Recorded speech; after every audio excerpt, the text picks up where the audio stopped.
Now with Intel's next-gen core processors for desktop, better known as Rocket Lake, we got a new architecture on the menu, and despite rumors of low clock speed, it does seem like Rocket Lake is hitting 5 GHz after all, but it shouldn't come as a surprise to anybody that Intel has been having a tough time when it comes to investments in new architectures and being able to move to a smaller and a more redefined manufacturing technology. And from the look of things, it does seem like history is repeating itself with Intel's transition to 7nm. So it goes without saying, guys, Intel is definitely struggling hard right now. Yeah, despite that, there is however hope, and the company has finally got their 10nm technology known as the Sunny Cove architecture for laptops up to speed. But for desktop, despite rumors suggesting 10nm, I am sorry to break it to you, but it turns out that the well-polished 14nm is making yet another revisit for the next-gen desktop core processors known as Rocket Lake S, and there is a reason why Intel keep revisiting Skylake, guys, and the answer spells clock speeds. And for several generations now, the processor giant has been working on optimizing the Skylake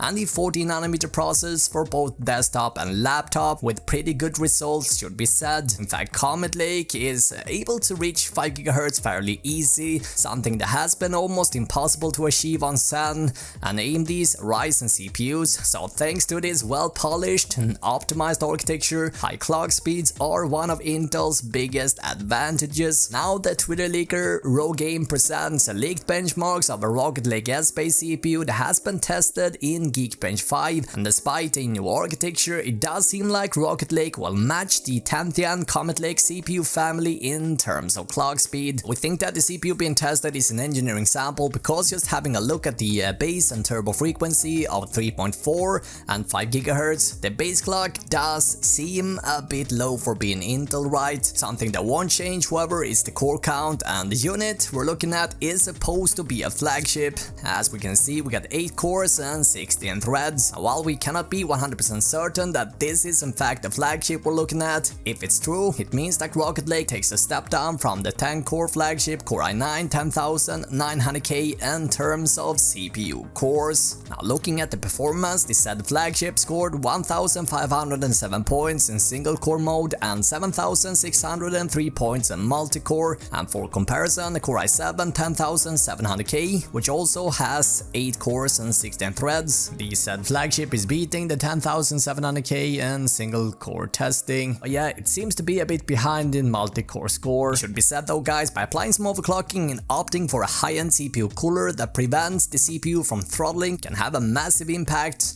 on the scoring in Geekbench, so that is worth having in mind here. Now behind the codename Rocket Lake S hides a new architecture called Willow Cove, which will be used throughout Intel's whole CPU lineup. Now the current 10th gen CPU core processors are divided into two. On the portable side, we got the U and the Y series, whereas Intel's new 10nm codename Sunny Cove can be seen in the ultra thin segment. Now despite upgraded performance at a given clock frequency, you will be disappointed if you're hoping for a massive jump in performance. Now as we can see here, with just 4 cores and 8 threads and turbo that is peaking at just 4.1 GHz, it simply tells us why we're yet again seeing Skylake for the desktop platform. Sunny Cove on 10nm is simply put way too slow in terms of clock speeds. Having that said, one reason why people don't seem to think Rocket Lake won't offer any major performance differences over Skylake is because the architectural improvements haven't been good enough to weigh out the reduced frequencies. However, with this new leak, it does seem like Rocket Lake on desktop at least will be quite a lot faster than Comet Lake after all, so maybe we shouldn't give up on Rocket Lake just yet. Now initially Rocket Lake was scheduled for 2020, but the launch for desktop is unfortunately delayed until sometimes in 2021. Despite Intel's architectural change, Rocket Lake will nevertheless retain the LGA 1200 socket and support